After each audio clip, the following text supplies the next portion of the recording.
Alright, Chapter 6, the investment management back office. Okay, the back office. They cannot contribute to the fund's returns by making the value of the holdings better. Right? That's all done by the front office. Okay? Often referred to as operations. They can handle the safekeeping of securities traded, record inventory of securities. They can handle dividends, interest, stock splits, as well as other corporate actions. Okay? What are corporate actions? Interest, stock splits, reverse stock splits, mergers, that kind of stuff. Right? When two companies merge, the portfolio managers aren't determining the effect of that. The operations department is. The back office or operations interacts with several external parties. The operations department is a starting point for a lot of people in their financial careers that you go to pursue this type of business. Handles security records monitoring and reporting functions and oversees trade process to completion, right? So when the trader makes the trade, that's kind of like, all right, hands off. Then it goes on to operations to monitor if the trade failed or not, and accounting for it, and things like that. Data management, information feeds, trade information, holdings, all handled by ops. Accounting, I go over all this stuff right here. Again, all handled by operations. Compliance and risk monitoring are generally either a separate component or lumped in with operations. Clearing agents and depositories. Okay, a clearing agent acts as an intermediary between parties to settle trades. They also guarantee the trades. So them in combination with brokers will make sure that when you go to buy the security, you have someone on the end, giving you the securities that you paid for, right? It's kind of like if we make a deal, right? And we'll me and Natalia have a trade we're gonna make. I don't know, maybe some who knows, right? Sure. But we have Vincent here all right, Vincent, just so Natalia doesn't run away with my money, I'm going to give you my money, and she's going to give you the product X, right? And then you exchange them both for us. Isn't that like the custodian? What's that? That's the custodian, right? The custodian will hold on to the securities. A lot of custodians will also act as a clearing agent and depository. Like State Street, for example, is one of those organizations that is all of these things. Right? And a lot of organizations, because of economies of scale, you guys know what economies of scale are? It's kind of like, if I wanted to open up a sweater factory, right, it would be difficult for me to do that, right? I'd have to start selling a lot of sweaters to open up a factory, right? But it would be cheaper, because of economies of scale, if I went to somebody who already has a sweater factory and have them just make my design for me, right? They could probably make the ones I want cheaper than it would be for me to build my own factory. Why? Because of economies of scale. That's also why a lot of mutual fund managers will outsource their operations department, right, to somewhere like State Street, right? Because it's cheaper for them just to outsource that activity than to build it internally. Okay. The clearing agents create net security movements. The NSCC settles virtually all trades. Okay, a depository holds securities in its custody and records changes in ownership. Okay, a custodian. The custodian, nearly all U.S. mutual funds use independent banks as their custodian. The top 10 players control 97% of the market. So this is something that's done by very, very few organizations. Physical securities are much more rare today. Almost all the security records are electronic. They maintain cash and security amounts, also moves cash. Transfer agents send income. Then the custodian will allocate interest and dividend payments to shareholders. Okay. Foreign markets will use sub-custodians or global custodians. So, as we said with trading in different markets, there's different rules with how the securities can be traded or held and stuff like that. So sometimes, if you don't have a global custodian, you might have to go to like an independent regional or country custodian to handle the security records. All depends on what kind of organization you use. And generally, guys, I try not to read just from the slides, but I created all these slides word for word, so it's kind of like my words anyway. Common custodian additional services, right? Like any other business, they have additional services that they offer, for additional fees, right? securities lending, short-term investment funds. I remember that directly from one of my old jobs, my entry-level job when I started working on State Street. It was called the STIF fund. And the STIF fund would basically almost be like putting whatever cash, leftover cash you had in your portfolio, you put it into like an overnight bank account. And at the end of the overnight, you got that cash back. But by doing that, you know, if you have like an extra few million kind of hanging around as extra money in your account, by investing that overnight, you know, some of these companies would earn like 20 grand overnight interest, you know, with the extra money they have on the side. So it is possible to, you know, earn extra money by that. And State Street does this for them, and they take a cut of that 20 grand, and everybody, you know, leaves semi-happy, right? Credit lines, if there's an overdraft, right? If they made a purchase, right, and they didn't have enough cash in their account, kind of like we have overdraft protection, they can have overdraft protection too. Fund accounting, fund administration, and risk monitoring are all sources that can be outsourced to a custodian. Reporting and information delivery. No, when you give, again, another feature that's outsourced a lot of times by smaller investment managers is the reporting, right?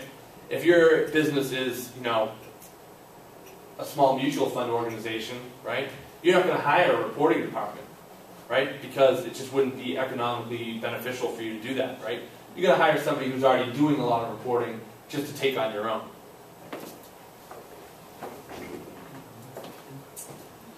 The settlement process. Executing a trade involves an agreement between a buyer and a seller, obviously, right?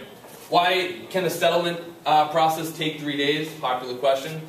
The investment advisor, IA, as I referred to there, has until the morning of T+2 to give the broker the delivery details and allocation information and also give that information to the custodian. The broker then communicates the data to the Depository Trust Corp, DTC. Both sides confirm the transaction, and then they switch, right? The buyer gets what he paid for, and the seller gets what they want. Okay. Be sure to read about STP in your text. Ignore that. I won't focus on that for any exam. Having a discrepancy can cause a trade to fail, right? If a trade is DK'd, that means it has failed. And DK, I believe, stands for doesn't know or don't know. It's something very for an acronym. It's very simple. You're like, oh, that's what it means. It means they cannot identify the seller or the buyer, or some information is incorrect, like an account number is missing a number, and that's most commonly what it is. It's like something wasn't written down correctly, or a number was transposed, and guess what? It causes the trade to fail. You know, I try to send money to this account, the account doesn't exist, right? The Trade Operations Group monitors trades from start to finish. So the reason for the T+3 trades is that it just takes time to confirm all the details with the buyers, the sellers, checking the funds, making sure all the funds are there for both sides of the party, making sure that accurate information was conveyed by all sides.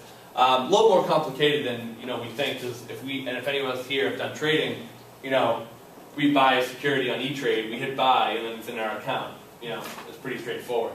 But it can be much more complex than that. Portfolio compliance and risk monitoring helps investment firms understand their obligations, restrictions, and requirements. They have a watchdog role, right? They make sure that what we're doing inside the fund, whether it's in operations or the front office, doesn't violate any laws or our own prospectus or agreements we've made with our customers. Okay. Ensure the fund complies with the prospectus. Pretty straightforward. They're sometimes referred to as the middle office. I've never heard that until I read this book, but that's what the book says. Carries out a variety of risk and compliance activities from firm to firm. It can be different in each firm.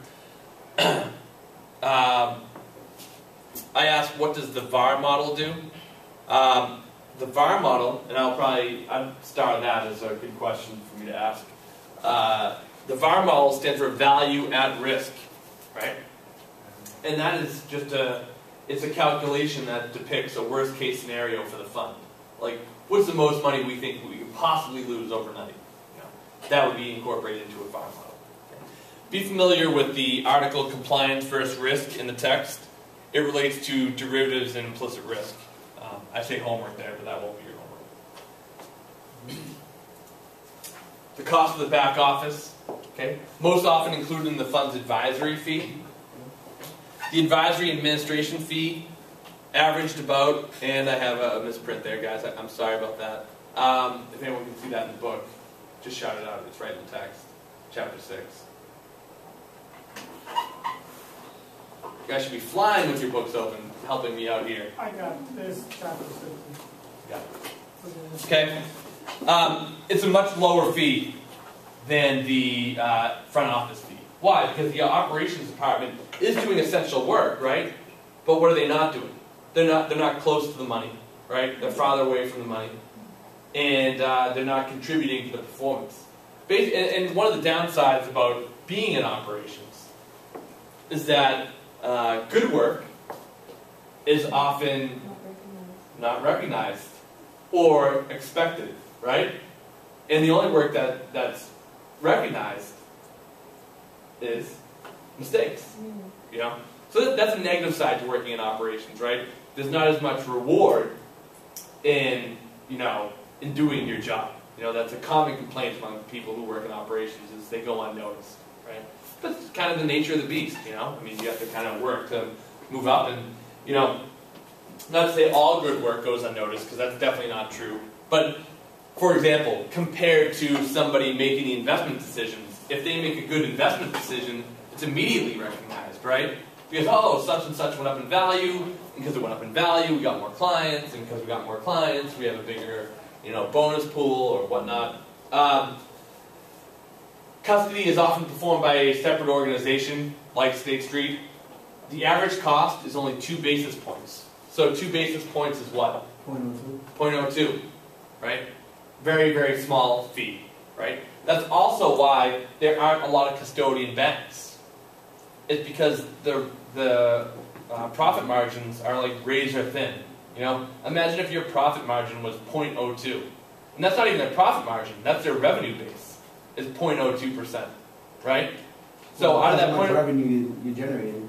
Well, when there's only 10 organizations that control 97% of the securities, it's easy then to make money in it, but it's not a high.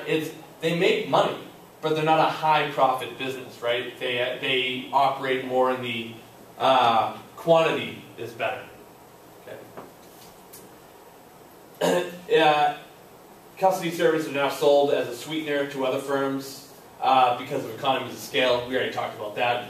Impossible to individually determine as it's part of a package price usually. So they say average cost is only about 2 basis points, but the custodian costs are usually incorporated in other costs and not separated out, so they can't really be exactly determined, but that's what it talks about in this vignette here by David Babson. So that's the end of chapter 6. Let me stop the video here.